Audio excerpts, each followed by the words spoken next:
Madam దివంగత మాజీ ముఖ్యమంత్రి ఎవరైతే ఉన్నారో రాజశేఖర్ రెడ్డి వాళ్ళ భార్య విజయలక్ష్మికి సంబంధించి ఆస్తుల వ్యవహారంలో కొన్ని కాంట్రవర్సీలు నడుస్తున్నాయి. అంటే తన కూతురు ఎవరైతే షర్మిల గారు ఉన్నారో వాళ్ళదే అని చెప్పేసి అంటున్నారు. మనం ఏం మాట్లాడుకోవచ్చు అసలు ఆ టాపిక్ గురించి? అసలు నన్ను అడిగితే హ్మ్. ఆ డబ్బంతా ప్రజలది. మరి ఆవిడ కాదంటున్నారు. ఆహా! కొడుకే తీసుకుంటున్నాడు మొత్తం అనేది ఆవిడ అభ్యంతరం. ఓకే. ఆ!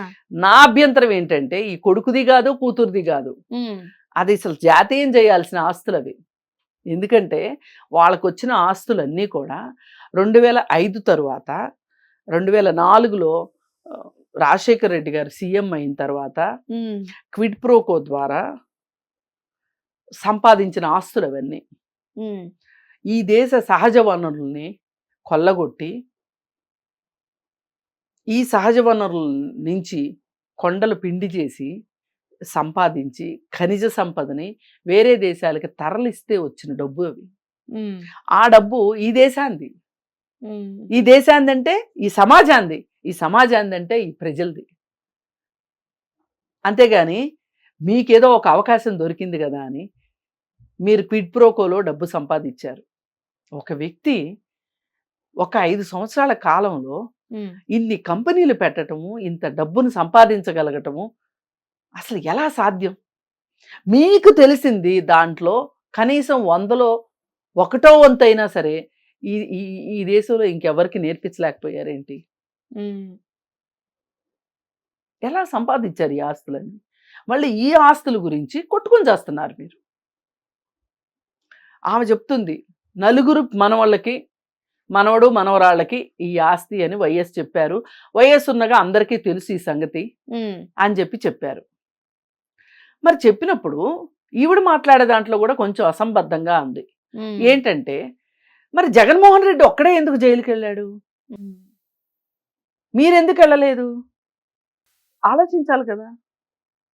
అంటే కష్టం వస్తే పెయిన్ వస్తే వేరే వాళ్ళు తీసుకుంటారు. కానీ వాటాల దగ్గరికి వచ్చేసరికి అందరూ వచ్చేస్తారు. అదేమంటే ఇవేం చెప్తుందంటే నన్ను ఆయన జైలుకి వెళ్ళినప్పుడు నేను బయట ఉండి పార్టీ కోసం పనిచేశాను కదా అని షర్మిల అనొచ్చు, హ్మ్. విజయలక్ష్మి గారు అనొచ్చు.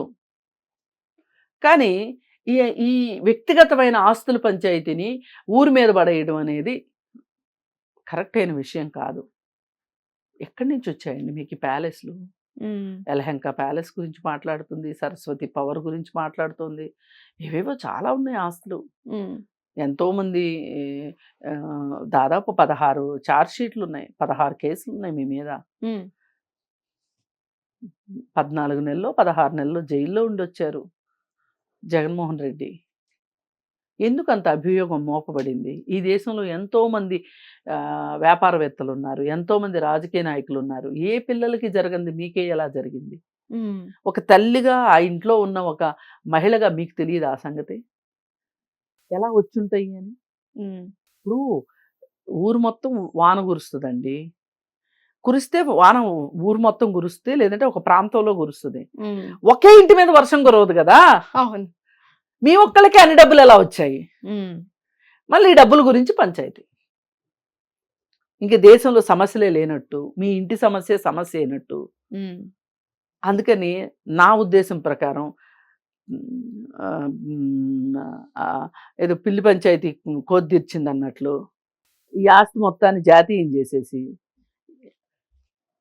దేశం పరం చేసేసారనుకోండి, హ్మ్. సమాజ పరం చేసేసారనుకోండి, గొడవే ఉండదు. మీ వైఎస్ రాజశేఖర రెడ్డి గారికి పిత్రార్జితంగా వాళ్ళ ఫాదర్ నుంచి వచ్చిన ఆస్తులు ఏమైనా ఉంటే వాటిని పంచుకోండి మీరు కూర్చుని.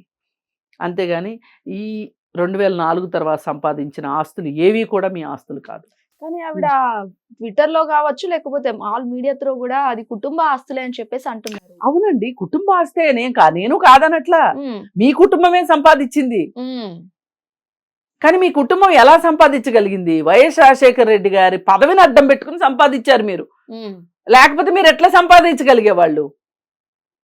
2004 ముందు ఎందుకు సంపాదించలేదు వైఎస్ రాజశేఖర రెడ్డి గారు? హ్మ్. వైఎస్ రాజశేఖర రెడ్డి గారు చనిపోయిన తర్వాత 2009 తర్వాత ఎందుకు సంపాదించలేకపోయాడు మీ అబ్బాయి? ఇది అంతా అక్రమార్గాల్లో అడ్డదారుల్లో సంపాదించిన ఆస్తి, మీ పదవిని అడ్డం పెట్టుకుని. అందుకని ఆ ఆస్తిని అనుభవించే హక్కు మీకు లేదు. మీకు ఎక్కడికంటే అక్కడికి ప్యాలెస్లు.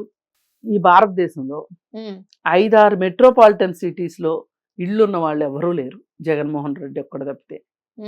ఒక సినిమా యాక్టర్కి కానీ, ఒక రాజకీయ నాయకుడికి కానీ, ఒక వ్యాపారవేత్తకు కానీ ఎవరికీ లేవు. ఒకప్పుడు ఎవరికి ఉండేవి అంటే రాజ్య సంస్థానాలు ఉండేవి చూడండి, వాళ్ళకు ఉండేవి. ఏ ఊరు వెళ్తే ఆ ఊరిలో వాళ్ళకు ఒక ప్యాలెస్. కానీ ఈ కాలంలో మటుకు ఎవరికీ లేవు. కలకత్తాలో ఉంది ఆయనకి, ఢిల్లీలో ఉంది, బాంబేలో ఉంది, బెంగళూరులో ఉంది, హైదరాబాద్లో ఉంది, మెడ్రాస్లో ఉంది. ఎక్కడి నుంచి వచ్చినాయి ఆస్తులన్నీ? అందుకే నేను అంటున్నాను, ఇవన్నీ ఇలా వచ్చిన ఆస్తుల్ని అసలు వీళ్ళు జప్తు కూడా చేసింది, ఈడీ జప్తు చేసింది. ఆ జప్తు చేసిన ఆస్తుల్ని ఒక్కొక్కటి వెనక్కి తీసుకొచ్చుకోగలుగుతున్నారు మీకున్న రాజకీయ బలంతో. మీకు కొన్ని ఎంపీ సీట్లు ఉంటాయి, ఆ ఎంపీ సీట్లు రాజ్యసభలోనూ లోక్సభలోనూ ఓటేయాల్సిన పరిస్థితి వస్తుంది అధికార పార్టీకి అనుకూలంగా. మీరు ఎప్పుడు అధికార పార్టీకి అనుకూలంగానే ఉన్నారు ఈ 10 ఏళ్ళ నుంచి 12 ఏళ్ళ నుంచి. అందుకు మీ ఆస్తులు కాపాడబడుతున్నాయి. బెయిల్ మీద ఒక వ్యక్తి ఎలా ఉండగలుగుతాడండి ఇన్ని సంవత్సరాలు? దాదాపు 10 ఏళ్ళ నుంచి బెయిల్ పైన ఉన్నాడు. 10 కూడా కాదు, 12 ఏళ్ళ నుంచి. ఎలా సాధ్యమవుతుంది? అందుకని దయచేసి ఆలోచించాల్సింది ఏంటంటే కామన్ పబ్లిక్ కూడా, అసలు ఒక రాజకీయ నాయకుడికి ఇన్ని డబ్బులు ఎక్కడి నుంచి వస్తున్నాయి, ఎలా వస్తున్నాయి? ఒక గవర్నమెంట్ ఉద్యోగికి ఎలా వస్తున్నాయి? ఒక వ్యవసాయదారుడికి రాని డబ్బులు వీళ్ళందరికీ ఎలా వస్తున్నాయి? ఒక నికార్స్గా ఉన్న ఐఏఎస్ ఆఫీసర్కి, ఐపీఎస్ ఆఫీసర్కి, ఒక నికార్స్గా ఉన్న రాజకీయ నాయకుడికి రాని డబ్బులు వీళ్ళందరికీ ఎలా వస్తున్నాయి? గమనించండి ఏం జరుగుతుందో మన దేశంలో. గమనిస్తే మనకే అర్థం అవుతాయి. అంటే మేడం ఇక్కడ ఒక విషయం ఏంటంటే కేవలం ఈ వైఎస్ ఫ్యామిలీ కాకుండా మిగతా రాజకీయ నాయకులు కూడా అలానే ఉన్నారా? ఉన్నారు, లేరు అని నేను అనట్లే. అయ్యో వీళ్ళు ఒక్కళ్ళే చేశారు ఈ మహాపాపం అని నేను అనట్లేదు. కాకపోతే అందరికంటే ఎక్కువ ఛాంపియన్ గా ఉన్నారు. ఇప్పుడు వేరే వాళ్ళ విషయం ఇప్పుడు ఇట్లా ప్రస్తావనకు వస్తే మనం వాళ్ళ గురించి కూడా మాట్లాడతాం. వీళ్ళ గురించి ఎందుకు మాట్లాడుతున్నాము? విజయలక్ష్మి గారు మాట్లాడే వాదనలతోటి ఎందుకు అంగీకరించలేకపోతున్నాము? అలా అని ఈమె వాదనలు అంగీకరించట్లేదు కాబట్టి జగన్మోహన్ రెడ్డి కరెక్ట్ అని కాదు. అందుకే నేను చెప్తున్నా, ఇవన్నీ ఇసుక తక్కళ్ళు పేడ తక్కళ్ళే ఆ ముగ్గురు కూడా.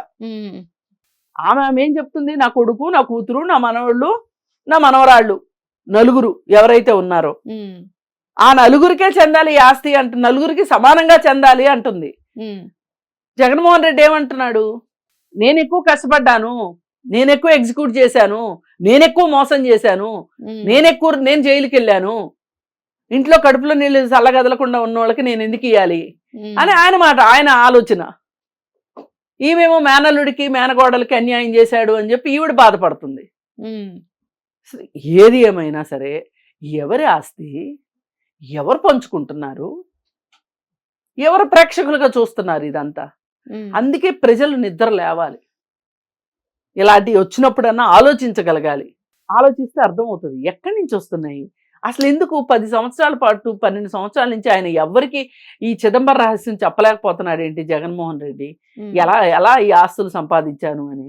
ఇప్పుడు మీకు నాకు ఆ చిట్కా చెప్పారనుకోండి, అన్ని వేల కోట్లు కాకపోవచ్చు, కానీ మనం బతకడానికి సరిపడానా సంపాదించుకుంటాం కదా కదా. అది అందుకని ఏది ఏమైనా ఇది ప్రజల ఆస్తి అని నేను నమ్ముతున్నా. Thank you so much madam. Thank you. Hit TV app, ఇందులో short news, live news, entertainment shows, movies, digital magazines తో పాటు మీ జిల్లా వార్తలను కూడా ఫ్రీగా చూడొచ్చు. ఇంకెందుకు ఆలస్యం, వెంటనే హిట్ టీవీ యాప్ ని డౌన్లోడ్ చేసుకుని ఫ్రీగా ఎంటర్టైన్మెంట్ పొందండి. Hit TV app. Hit TV app. Please download hit TV app. Hit TV app ని ఫ్రీగా డౌన్లోడ్ చేసుకుని ఎంజాయ్ చేయండి. మీకు నచ్చిన ఎంటర్టైన్మెంట్ కోసం హిట్ టీవీ యాప్ ని ఫ్రీగా డౌన్లోడ్ చేసుకుని ఎంజాయ్ చేయండి. హిట్ టీవీ యాప్ ని డౌన్లోడ్ చేసుకుని ఆస్వాదించండి, ఆశీర్వదించండి. ఇంతమంది సెలబ్రిటీలు హిట్ టీవీ యాప్ ని డౌన్లోడ్ చేసుకోండి అని చెప్తున్నారంటే ఎంత మంచి యాప్ ఆలోచించండి. అమెరికా అమెరికాలో చదవాలనుకునే వాళ్ళకి విశ్వసనీయమైన పేరు మన శౌర్య కన్సల్టెన్సీ. UK లో 1 year masters, UK లో 1 year masters, 2 years work permit up to 5 years visa. Contact Saurya Consultancy. Contact 89851 89851.